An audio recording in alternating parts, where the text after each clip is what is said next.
Army, which means, it means that our soldiers are now going to be slowly deployed all over the planet.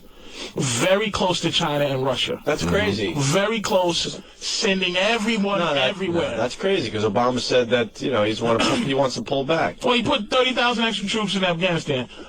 According to someone else, I wasn't there. I didn't see what happened. Now, ultimately, though, what they're doing, and I forgot the name of the website, and essentially is and Rahm Emanuel said it in the movie.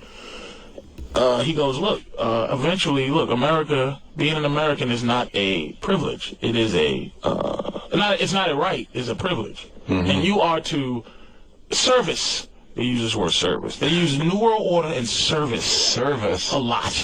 Service. You are to service this country. And they're trying to implement that kids from 18 to 25 be required to service the country. Required. They don't get into what the service is. But basically, according to this film, that they need more police. So they're trying to create a civilian army for when the shit goes down and there's martial law. They need people. And not everybody is going to come in and go, hey, I volunteer. So they're going to have service. And what they're doing, the first phase, is to cancel the Second Amendment. Right. So that there's only the fucking police running around with guns. People can't have guns to protect themselves. They have to take away that shit so that they can go find out who's registered. And there'll be criminals with them, but criminals will end up being our friend if this goes down.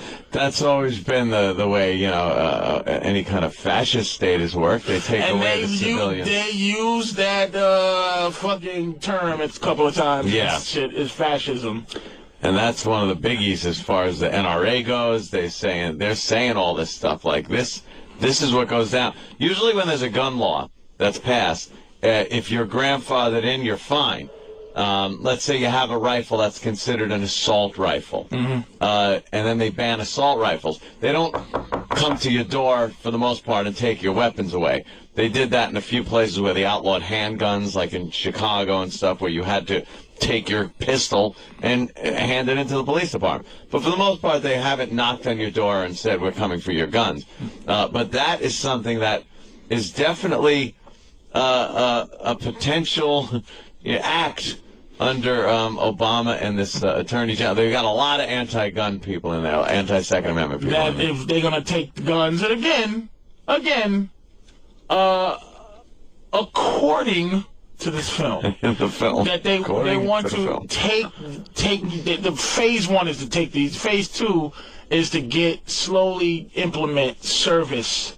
And Rahm Emanuel sitting there saying it. Slowly implement service. And they don't say nothing else but fucking service. So there's this youth army that kind of... Nigga! What the... That's just kind of what... And their job will be to keep the people from fucking saying fuck you. When they go, all right, everybody, listen, here's what we need to do. We're just going to take your money and we're going to just outright come in here with this Viva Vendetta kind of thing, with this what's the other movie that's like V, like where these fucking movies with this They Live kind of thing. You know what I mean? Right, yeah. When they come in and they just lower the boom and say, here's our plan, but it's too late for you to do anything stupid. They're going to have motherfuckers, making sure that they'll shoot a motherfucker in the face. Service. Service. As soon as you go, wait a minute, JP Morgan Chase, I want my money. And they'll have somebody in that motherfucker to blow your face off. We're sorry about that. Go to your home that you can't afford. Fast forward to why Obama was picked. This movie saying he was groomed for 30 years. Yes, according to this film. Because the globalization has a different face. It ain't white no more. If you want to go global, most global is not white. It's just Australia and England and America is full of white people. But everybody else, he's there to make everybody else feel like they're possibly a part of this globalization. Danny just ruined the whole little world of intrigue through this movie for me by telling me it is produced by the same guy that produced Loose Change, which I see. Wait, his name is Alex Jones. Did Alex one Alex of the Jones did Loose biggest Change? hunks of shit, fake I'm not positive. propaganda bullshit. I believed in. He did Endgame too. And look, the propaganda. You can believe if Rush Limbaugh does a well done documentary. Yeah. I'm sure you go, whoa. You could go,